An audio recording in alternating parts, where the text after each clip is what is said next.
It's really a great pleasure to be with you here today. I want to apologize for not being able to have been here earlier. Based on what I just heard, this must have been really an extraordinary gathering, and I know it will continue to be. I'm somewhat of an outlier here in that what I'm going to talk about today has nothing to do with cantors, opera singers, or in fact music in general. It has to do with culture. Simple little term to take up for consideration. And I'm going to do it in a couple of ways. I'm first going to examine a number of ways in which culture, or more specifically Jewish culture, has been understood. And then I'm going to look at the way in which I have understood and used culture in my own work. And I really beg your indulgence in advance for this kind of a shameful exercise in self-indulgence. But this talk afforded me the opportunity to really think about the different ways in which I've understood culture. The term culture, as the great Raymond Williams reminds us in his book, Keywords, is one of the 2 or 3 most difficult words to define in the English language. Right? Of course, it has its origins in the domain of agriculture, right, from which the word itself, or in which the word of our interest today is embedded. But it has many different and diverse meanings and valences. And I would just say that what interests me are both the means and the end of a process of formation of what we might call cultural products. So I'm interested in culture both as a process and as a product, and as the end result of that process.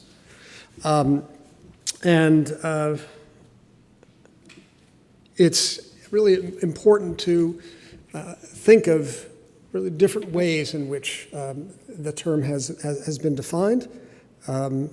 I've been deeply influenced by a number of important versions of it. I should just say that when we think of the idea of Jewish culture, to add that adjectival qualifier, the story becomes much more interesting. Because, as many of you know, many of you have conducted research, and you mentioned Jim Leffler, who himself has taken up one piece of this question, the question of what constitutes Jewish culture, whether it be visual culture, music, national culture, was an extraordinarily engaging preoccupation of Jewish intellectuals at the end of the 19th and early 20th centuries. And it really cut across the ideological spectrum, including the 1,001 varieties of nationalists, socialists, religious traditionalists, and assimilationists, all of whom were perplexed and sought to answer this question: what is Jewish culture? Is it culture product produced by Jews? Is it a cultural product that has manifestly Jewish content? Is it some combination thereof? And what emerged was a complete lack of definitional clarity. And so we are here again in the early 21st century engaging in this question: what is Jewish culture? One of the key sources of interest in posing that question is to understand the network and dynamic of relations between Jews and non-Jews in different cultural settings. What is the nature of the relationship in terms of the production of Jewish culture? And we might posit a number of different models. We might posit a model of dominance by culture A upon culture B, or cultural actors A upon cultural actors B.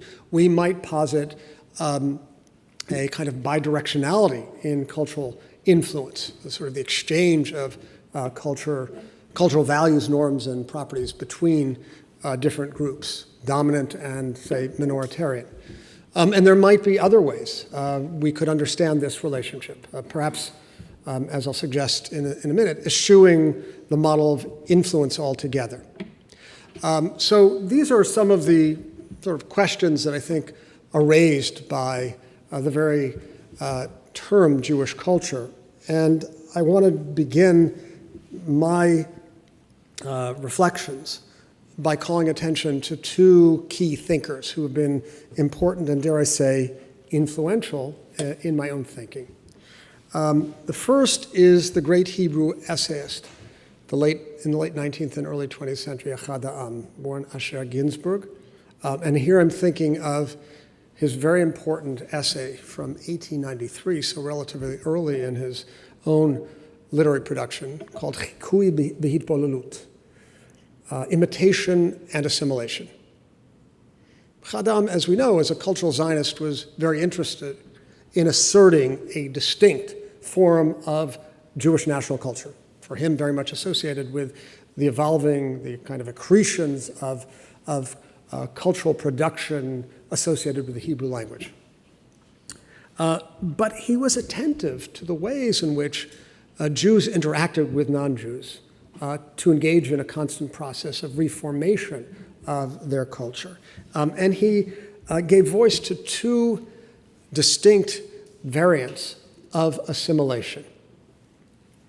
The first was what he called a kind of self-negating or self-denying assimilation, which is probably the one understanding of assimilation that people, certainly in the Jewish community, might be most familiar with. Assimilation as a grave moral and cultural threat. Right? Assimilation as a pathway toward disappearance.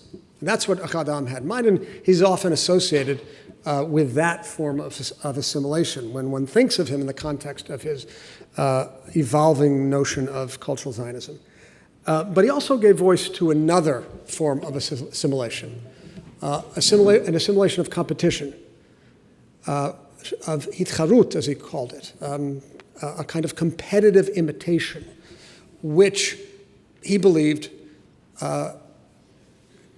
Jews at various points in time had engaged in, and what they had engaged in was a process of kind of observation, absorption, and then adaptation that allowed for the refinement, the honing of their own distinct cultural values. In his understanding, this idea of competitive assimilation led to the refinement of one's own internal cultural values, and thus was regarded as a net positive, unlike the other form of assimilation, an assimilation of self-abnegation. So I've found this idea very generative, especially when I pair it with the thinking of a second thinker, in this case a scholar. Chadam was an essayist and cultural creator, but the second thinker whom I have in mind absorbed some of the most important ideals from Achad Ha'am's essay. And the person I have in mind is the great historian of the latter half of the 20th century, Gershon Cohen, who in 1966 gave an address at the Hebrew College in Brookline, Massachusetts, called, I don't know if anyone knows, The Blessing of Assimilation in Jewish History. You can only imagine what the parents who had come to see their children, future Jewish educators, must have been thinking when they heard this title. The Blessing of Assimilation in Jewish History. Where Cohen begins by upending the famous ancient midrash that held that Jews were able to preserve their cultural identity over the millennia because they resisted assimilation of names, shemot, language, lashon, and dress, malbush, shalem, wholeness. It was that wholeness that allowed Jews, provided the requisite immunization against the ongoing corrosive forces of assimilation. So Cohen, in his absolutely devious way, begins by unearthing this midrash and then completely upends it and says, nothing could be further than the truth. There's not a single setting in which Jews found themselves, in which they did not adopt the names, language, and dress habits of the host society in which they found themselves. And he then went on to say, and this was not only a constant feature of Jewish history, this was a blessing, not a curse. A blessing, not a curse. Without which Jewish culture would have been fossilized centuries or millennia ago. At one level, a completely counterintuitive claim. And yet, upon closer inspection, I would argue, a rather intuitive proposition. Right? Without that contact, without exercising that cultural muscle, Jewish culture would have been atrophied or ossified. I remember the first time I encountered that essay as a young graduate student being completely floored. And in some sense, I exaggerate only slightly, my life was altered after it. And it has remained with me, both Achad Ha'am's and Cohen's model of assimilation. It's really forced me to rethink central propositions and presuppositions in my own work. And I want to now turn to a discussion of some of the ways in which those principles have figured in my work.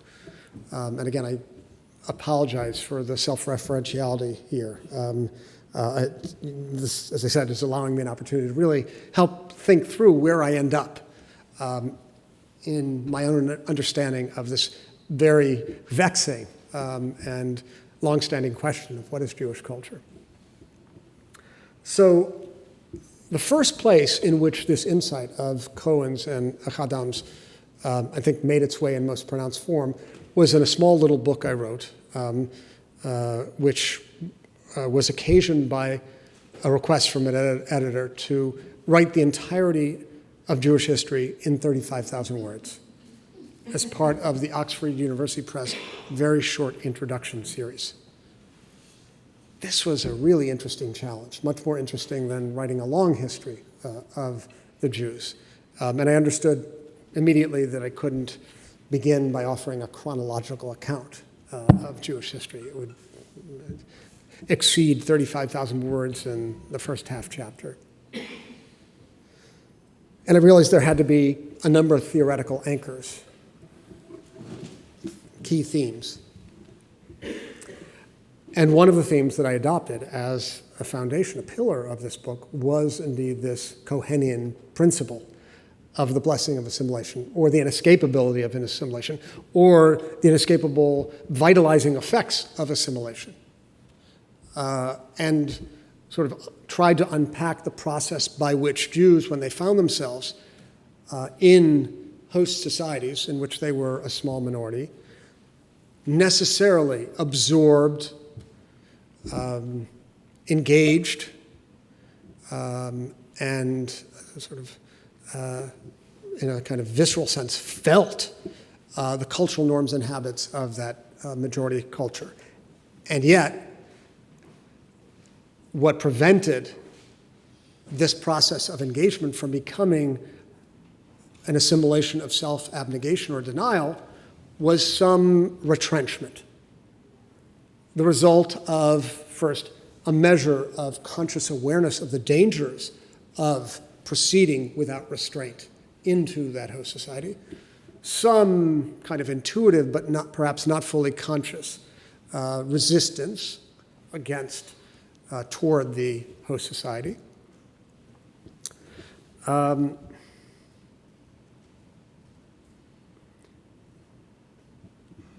these two sources of resistance were joined by a third important factor, which became another anchoring principle in my overarching history of the Jews, which was the presence of anti-Jewish hostility, which I went on to argue was itself, like assimilation, a preservative force of Jewish life, another counterintuitive proposition it would seem. As I always hasten to add, in non-lethal doses. The interplay between assimilation and anti-Semitism compelled Jews to forge an adaptive mechanism that allowed for them to face new challenges and environments and adapt without disappearing from the stage of history.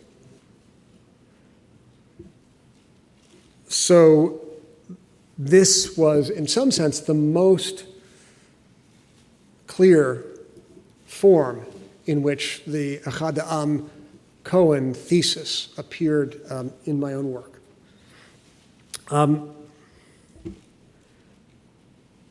But at some level, it didn't seem sufficient. And in another book that I wrote, I kind of set aside that thesis because it seemed not sufficiently refined. And that was a book I wrote on a tradition of opposition to the dominant historicist ethos of German intellectual culture in the late 19th and early 20th centuries. That impulse to regard everything through the lens of a kind of very mundane historicist sensibility. Everything was reducible to context. Inspired texts, inspired actors, inspired events were all reducible to context. What Quentin Skinner would say, it gets half of the story right, but ignores sort of the sufficient and adequate analysis of the text as an entity unto itself. So in that book, I was interested in the relationship between German Christian anti-historicists, mainly philosophers and theologians who resisted kind of the ponderous weight of historicism, which sought to sort of take exalted values and ideas and bring them down to earth. I was interested in a process that certainly, perhaps most famously, begins with the historical Jesus debate in the 19th century. Sort of the mythic Christ of faith is reduced to a flesh and blood human being from the first century in the Common Era. This was a very important feature of German Christian and particularly Protestant culture in the 19th century. And it becomes so in German Jewish culture in late imperial and Weimar times. And so I asked myself, are the Jewish thinkers whom I'm interested, people like Franz Rosenzweig and Hermann Cohn, are they simply aping, as it were, the cultural and intellectual norms of their contemporaries? Because it seemed to me that was too coarse a way to understand what was going on. After all, well, on one hand, Rosenzweig was subject to not just German Protestant culture at the university, but to a growing cohort of Jews who converted to Protestantism and became sort of his intellectual companions, including his cousin Hans Ehrenberg. So you could make that case. But then I reminded, but Rosenzweig was also a student of Hermann Cohn. And not only that, Hermann Cohn was the teacher and great inspiration to many German Christians to whom he imparted his own version of neo-Kantianism and anti-historicist ideas. So at a minimum, we have some measure of bidirectionality when we think of Hermann Cohn. It wasn't simply Christian German culture influencing Jewish German culture, but Cohn was an important influence himself. And then I really began to ponder whether influence was the best way to think of the relationship. Influence is such a dominant feature in historical understandings, this influence-based model of historical explication. How in some sense do you avoid it, right? We're interested in etiology and genealogy and origins. We're interested in how things take form, how imprints are left. But the relationship that I saw really forced me to think beyond that influence-based model, and I began to think of kind of a body of water, a pond, in which different schools of fish swim around, subject to the vagaries of undertows and waves that forced course corrections. And in that regard, both German Christian and German Jewish thinkers were swimming in the same pond.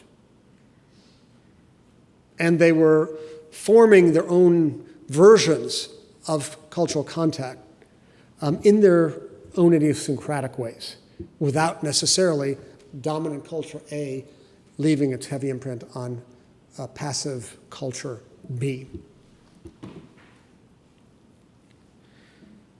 And that seemed good for its time. But then I became interested in a very different subject, far removed from German Jewish historicism. What Caroline mentioned, a community in, well, depending on one's perspective, upstate or suburban New York. If you're in Syracuse, it's not upstate. If you're in the 5 boroughs, it is upstate. A community about 50 miles north of New York City called Kiryas Joel or Kiryas Joel, New York. A legally recognized municipality made up almost entirely of Satmar Hasidic Jews.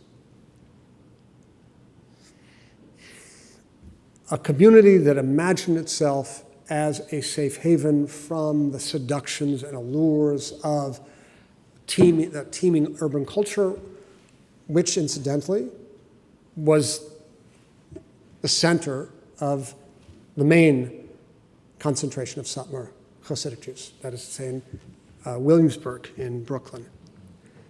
Here there was an attempt to move away from the city and the temptations of the city and create a place of refuge from the threats that the city imposed.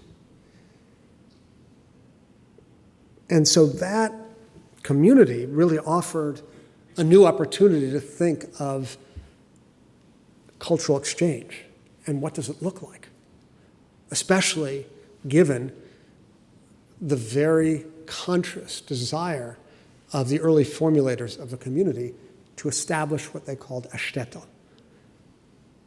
kind of self-regulating, insular, homogeneous sub-community, which, by the way, as it was realized, bore virtually no resemblance to what was the historical shtetl of Eastern Europe, which was never as homogeneous, religiously, politically, and not necessarily at a remove from other urban spaces.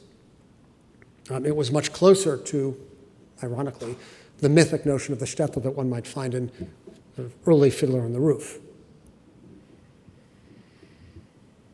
And yet, when we looked at, my co-author, who happens to be my wife, and I looked at the phenomena a bit more closely and looked at the repeated professions that what we're creating here is a shtetl that would follow the path of the ancient Israel, as was frequently uttered, and be a place regulated by the 4 ambits of Jewish law with as minimal interference as possible, we recognize that this was a decidedly American phenomenon. That strong forms of religious community have taken rise in this country from the inception of the American Republic. The Massachusetts Bay Colony, John Winthrop's vision of a city on the hill, was exactly that model. The state of Utah, perhaps the greatest example of a strong form of religious community that succeeds in carving out a measure of what we came to see in Kiryas Joel, local sovereignty. So you would say, on the face of it, this is a community that resists with all its power the unrelenting, lapping waves of assimilation that sort of constantly are seeking to eat away at it.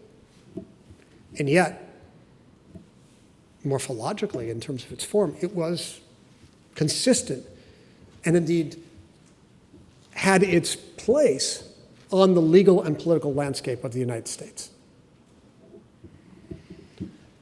So, what about assimilation here? We noticed that in fact, already back in Europe, whence Satmar Hasidim came, there was a deep commitment both to communal insularity and to ceaseless political engagement with secular, which is to say in Satmar thinking, Gentile political authorities. A ceaseless process of engagement, of accommodation, which in America translated into lobbying, cajoling, encouraging, and leveraging, using the best toolkit that one could from American interest group politics, perhaps the most important tool of which is the bloc vote. So in some sense, there was a process of political assimilation which was brought home to us, driven home to us by a local politician who was very close to the Satmar community, who said Kiryas Yoel is as American as apple pie.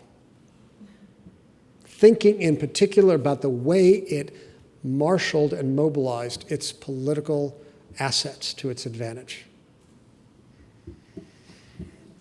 And then we noticed that Kiryas Yoel and its leaders assimilated the norms of American legal culture in very important ways. Lawyering up at the first opportunity, in violation, it would seem, of that traditional and traditionalist impulse of not making recourse to Gentile courts, to Arkaot Shel Goyim. It was embedded in traditional religious culture. Forum shopping, and really seeing the American legal system as an ally in the creation of a self-standing shtetl on American soil. We also noticed that there were interesting forms of what would seem cultural assimilation. Although the community takes extremely seriously principles of modesty, there is a burgeoning fashion culture in Kiryas Yoel. Indeed, a kind of competitive imitation underway, whereby, especially pronounced amongst women, absorbing fashion norms and tailoring them to Satmar expectations is a constant process. We came to see all of these forms as manifestations of what we called unwitting assimilation. Insofar as assimilation itself, if presented to almost any member of the Satmar community, would be seen as precisely that grave threat that I mentioned at the outset. And yet, we arrived at the conclusion it's impossible to seal off hermetically any community from the forces of American culture, especially if you're located in a suburb an hour away from New York. So, a number of critics pointed to that idea and said, no, you're using the wrong terminology. Right? Sociologists from the 1960s introduced the idea of acculturation as an alternative to assimilation. Sort of assimilation that nonetheless allowed for the preservation of discrete group social values. And some said, this is just a regular process of what we see over the course of centuries and millennia, whereby traditional communities, Jewish communities, are able to adapt and manage their exposure to host societies without losing a sense of their discreteness. And I think that's absolutely right. But again, it takes us back to Cohen's and Achadam's insights. All of which is to say, I have not yet arrived at a conclusive definition of Jewish culture. What I would say is the following by way of conclusion. There are a number of distinct regimes we might bear in mind. There's the Kohenian model of assimilation as a catalyst toward ongoing cultural revitalization. There is the model born, especially of post-colonial and cultural studies, of bidirectionality, which shows that it's not just, for example, a colonizer imposes upon the colonized, but the colonized who comes to, in a certain sense, upend the colonizer by translating the colonizer's language into their own idiom, kind of the ultimate act of cultural bouleversement. And there, of course, is that third possibility, and there are many more, I just want to lay out there for our consideration, the third possibility of something beyond influence, sort of a model that compels and allows us to move beyond the idea of influence by thinking of a shared cultural space which grants the same assets to all within it who formulate their own cultural image through those assets. These are some of the models that have been present in my work, I assume in your work, and I am keenly interested to hear more of your presentations to see how you yourselves work through the process of cultural formation in that most essential domain of cultural production, the realm of music, and particularly canors and opera singers. Thanks very much for your attention. Thank you so much. A beautiful and thought-provoking lesson. What role does the intimate terrain of those aspects of culture that are seen as specific to the in-group experience play in this model that you've set forth? The cultural intimacy, let's say, that as ethnographers sometimes speak about. As what? Cultural intimacy, as ethnographers sometimes speak of it. Tell me more about what you have in mind. Well, those aspects of a culture that are seen as both a source of shame when seen by the outside and as a source of communal intimacy or pride or the sounds, material culture, tastes, texts that are only understood within. And what role where do those fit into these? I mean, are those also liable to deconstruction as elements that can be seen in this dialectic of assimilation, or something else? Yeah, in my understanding,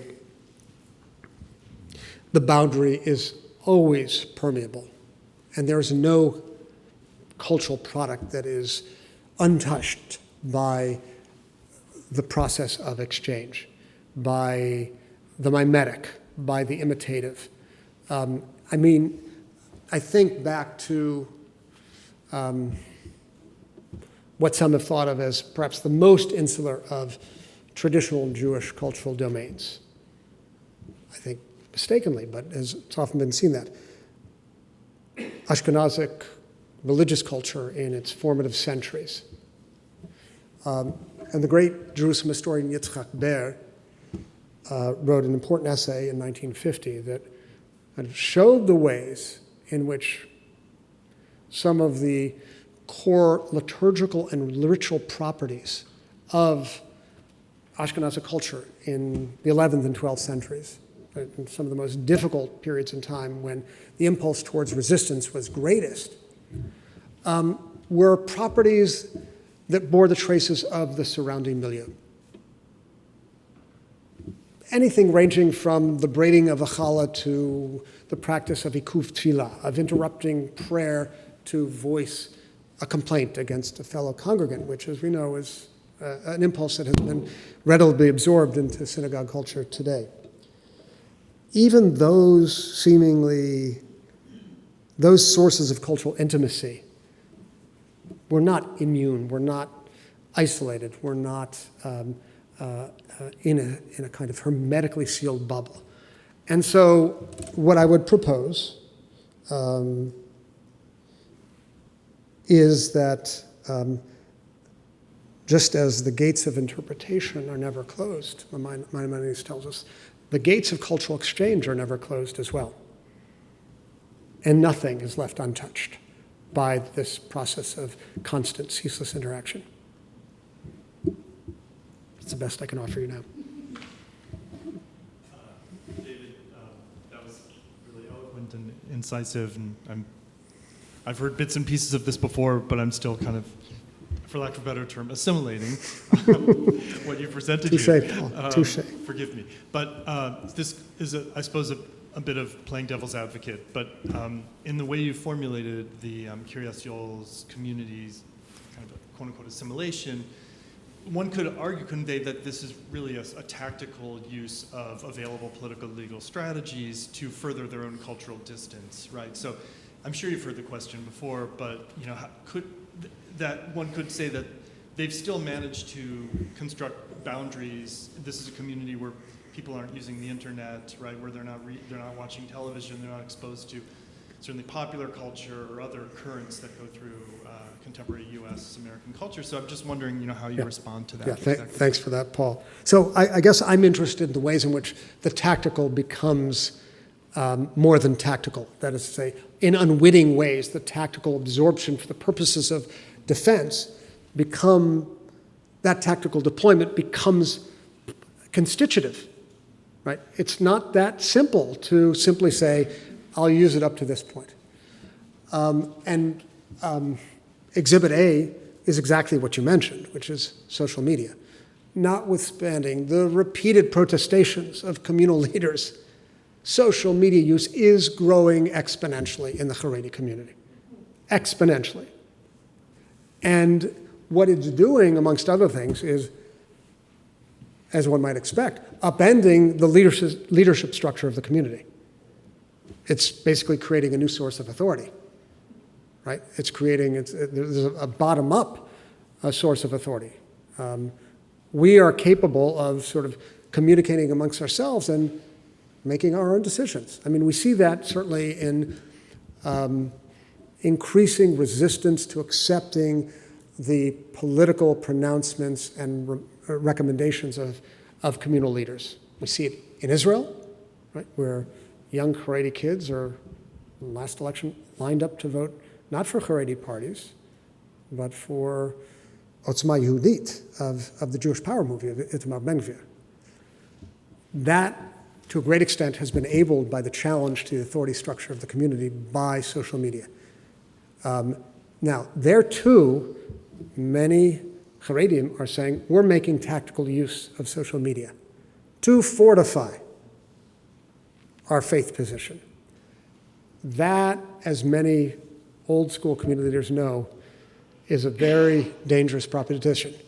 It's sort of completely upending the impermeability that the old generation leadership believe they have set in place. It's rendering the boundary completely permeable. And people like Ayala Fader have excavated brilliantly how there's an emerging class of what she calls hidden heretics, people who are just living a different life other than a Haredi life, but outwardly remain Haredi. And I think what we're likely to see in the next generation is the hidden heretics are going to become less hidden. And that will produce its own counter-reaction with members of that same generation moving further to the right religiously in response. And so I can imagine these kinds of tensions emerging very often driven by social media.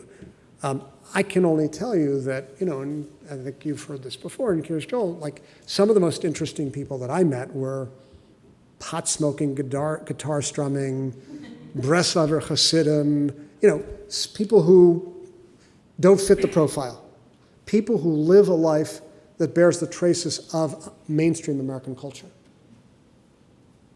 in their hashkafa, in their worldview.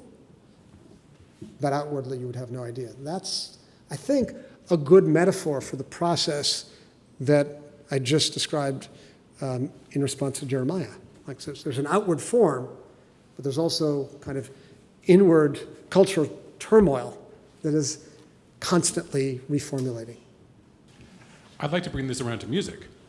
When I think about Jewish composers whose music I love and respect, and I'm thinking, for example, of Steve Reich's Tehillim, Castel Nuovo Tedesco, Blach, yada yada. When I think of klezmer music, for example, I think it's not a matter of a dominant culture and another culture that is resisting or not resisting assimilation, but rather of mediators, which is to say it's not, at the very least, it's not bivalent, it's possibly trivalent or multivalent, where the people in the middle, this is similar to your pot smoking heredity, where the people in the middle are constantly returning to a pool, a reservoir of quote unquote authentic, which is not so much authentic as more slowly moving. And so when I want to get back in touch with my Jewish musical roots, I look at the reservoir as deeply as I can, whether through historical recordings or notation, or by listening to performances or going to an Orthodox wedding, and then importing that into my partially assimilated life. I'll keep it brief. Mine was more of a question for you about something I found really fascinating that you had to share with us today. You said that you've noticed that the presence of anti-Semitism or anti-Judaism has often had a counterintuitive preservation effect, in that, non-lethal doses was how you put it. Do you have sort of citations or resources you would direct someone who wanted to know more about that position too? And I would have to say, in passing, I agree with it, the position, because, at least in the American opera scene that Daniela and I look at, and Daniela can correct me if I'm wrong, but I think, somewhere like the Metropolitan Opera, where there is an institutional structure that designates undesirable persons in the bylaws, gives Jews something to push back against, so that when they then go out and found their own opera companies, there is a counterintuitive motivating factor happening. So thanks for that. I don't think you're an outlier to hear today at all, at least from my understanding, because Jewish theater at the turn of the 19th to the 20th century played the role that you're talking about. It was trying to push the Jewish community out of being so isolated among themselves and really wanting to, through Jewish theater, to show them about philosophy and literature, Yiddish translation of Shakespeare, for example, and bringing so many audiences that loved Yiddish theater, that it was an important part of their life, to really open them up to, there's a whole world out there that's beyond the Torah. I wanted to get your thoughts, David, about the general current influence of social media and the internet over the years on the kind of forces of, centrifugal and centripetal forces of assimilation. I mean, the internet, you've got everything in the world available to everyone, which never was. Social media, you've got people into their corners, I guess. I'm not on it, but I guess. But it does strike me that that's a factor that has to either, well, I think that it would sort of supercharge some things in certain directions, but maybe not. Maybe it's just all a continuation of what you were discussing before. So I'm just curious, and also if anybody's working on that stuff. That's an easy one to answer. I don't know. I really don't. I mean, my inclination is to say